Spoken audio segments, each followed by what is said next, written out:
Ľudovít Klein against Mason Jones. This fight's going to be crazy. Yeah, it is. Yeah.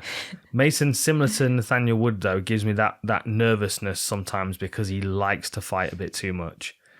Like, he is a lot of fun to watch. But you can't stand in front of Ľudovít Klein and keep trading shots because he does have a lot of power.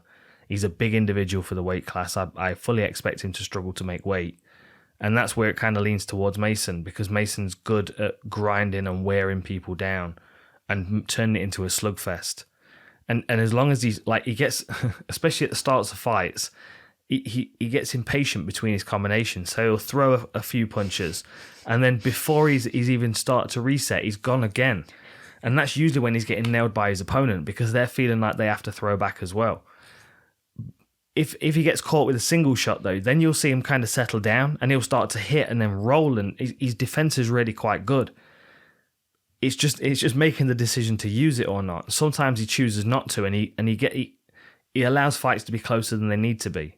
Yeah, I felt that too what I mean? While watching him. Like, because skill-wise, I'm just like, dude, just don't like fighting that much. Yeah, that's it. Just pull back a little bit.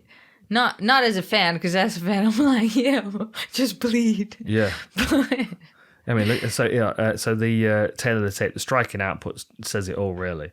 So Mason Jones 11-1 with 1 no contest. Ľudovít Klein 18-4. 3-inch height advantage for Mason Jones and a 2-inch reach advantage for Mason Jones. Southpaw v Orthodox. Mason Jones' strikes landed per minute is 6.71 compared to 3.58 for Ľudovít Klein. And his striking accuracy is 10% lower.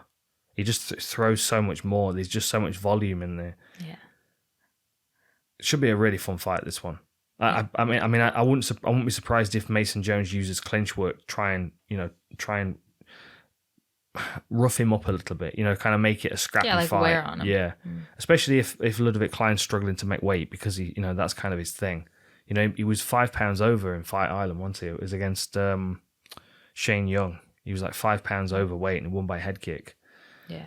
That's something that might be dangerous, his head kicks, or all the power that he has on this left hand. And he has such a nice, 1-2. Yeah. That, But I think he will feel slow compared to Mason Jones if Mason's taking his time. As long as he stays fresh and he stays sharp and he uses his skills as opposed to his determination to win. Yeah.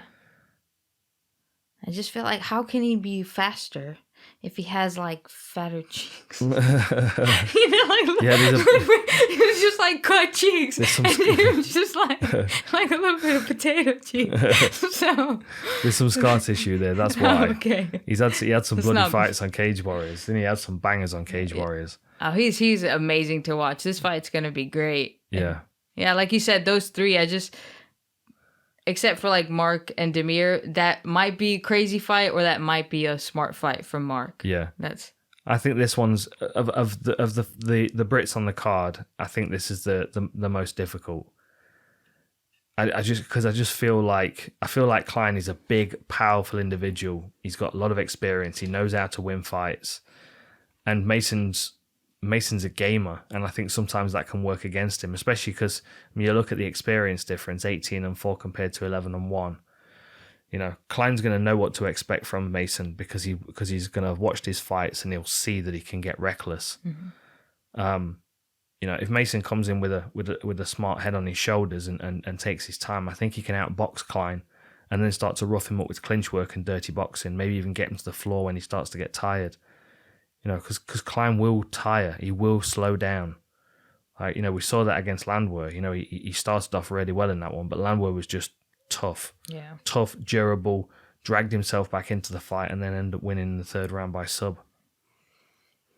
I think Mason is pretty complete as well. Yeah, he's a very well-rounded fighter. It's like with Yair against Ortega. He's just got to hold back on the emotion. Yeah. Because that's what can drain him, is his love for getting in the pocket and trading. And, taking shots as well is exhausting. There's an expense to that. What do you reckon? Nothing. What do you reckon? Who are you picking? I'm picking Mason. How? I think it's going to be a decision. Yeah, decision. A banger. Bloodbath decision. Yeah. Like the Just Bleed guys gonna be like, yeah. Yeah, I think so too. And I think that's probably why they've put it the last fight on the prelims. Because then when people start watching the main card on TV, they're like, geez, look at all the blood on the canvas. What happened before this? And all the Brits like all like kind of drunk. Yeah, going crazy. All got sprays of blood all over their face because they're sitting the splash zone. Okay. All right. Main card time. So we're both going Mason Jones. Yes. Yeah, I could very much see this one being a win for Ľudovít Klein. But this, I'm pulling for Mason Jones. I think he's got the skills to do it. I'm hoping he's got the patience. Yeah. Okay, main card time.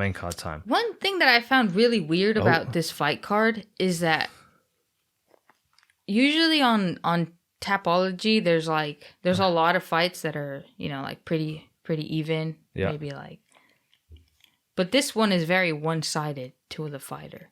Like 89% voted for Jones and 11 for Ľudovít Klein. Because people aren't going to pay £700 for a ticket if they don't get what they want. Right? Right. You'll ruin your night. Beers are expensive in London. The thing is, though, it's MMA. It's MMA, and the majority of people that are voting because out of passion for the fighters. There are some tougher fights on here than people will admit. There's ways in which Jordan Levitt could be a real problem for Paddy, which we'll get into. I think I think Hannah Goldie could be a problem if Molly gets too eager and follows her to the ground. You look down the card, how tough Charles Rosa is. I think Mason's probably got the toughest fight. But at the same time, Jai Herbert, Kyle Nelson could get backed up against the fence and smashed. There's lots of different ways for the local fighters to lose. I think they're matched up, with the opportunity to win and win spectacularly. But that's promoting for you. That's how that's the benefit in being able to control all the pieces on the table. MMA though, it's MMA.